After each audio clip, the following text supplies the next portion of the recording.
To save his life, he quickly hid in the women's restroom, but just as he was about to climb out the window, he discovered that the window had been welded shut with rebar. In that critical moment, he had no choice but to smash the mirror and press the shards against the handrail to carefully check the situation outside. Seeing that the enemy's attention was focused ahead, Ben bolted for the stairs in an instant and pulled off a perfect diversion tactic.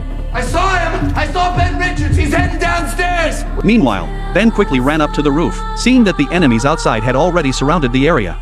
Ben realized he couldn't stay there long, so he decided to go back to his hotel room to grab his bag. First, he threw a cable down the wall, then used his feet to slowly slide down, but when he finally made it back to his room, he found that the window couldn't be opened from the outside, so he wrapped a towel around his hand and smashed it with all his might. But the sound of shattering glass alerted the enemies. To save his life, Ben rushed back into the room as fast as he could. First, he quickly got dressed, then grabbed all his supplies. The moment the enemies broke down the door, Ben took a running start and leaped out the window. This move earned applause from the enemy leader, who had no idea he'd underestimated this man's abilities. Ben pushed off with both legs and swung on a rope into another room, but his every move was being broadcast live by a drone. It turned out Ben was participating in a live-stream survival game. If he could survive for 30 days, he would win a $1 billion prize to pay for his terminally ill daughter's medical treatment.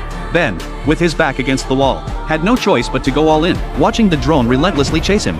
Ben could take it no longer, as the leader of the hunters slowly approached. Ben had no choice but to throw a grenade. Little did he know it was a delayed action grenade.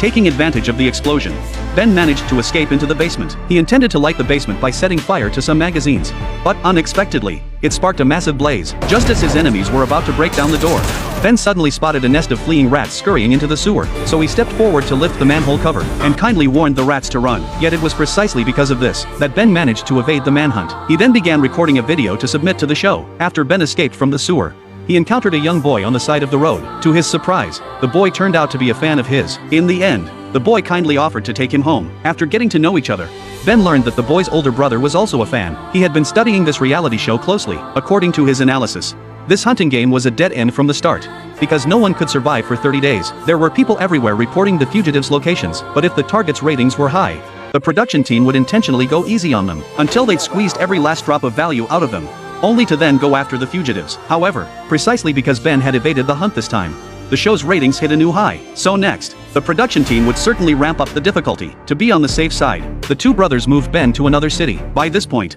he had been on the run for 10 days. In this city, Ben disguised himself as a blind man, hiding every day while submitting his video tasks. But even so, after just a few days, he was spotted by a sanitation worker. Once his location was reported by the sanitation worker, the hunters quickly closed in. To save his life, Ben had no choice but to flee for his life. In the end, he jumped onto a moving train, narrowly escaping with his life.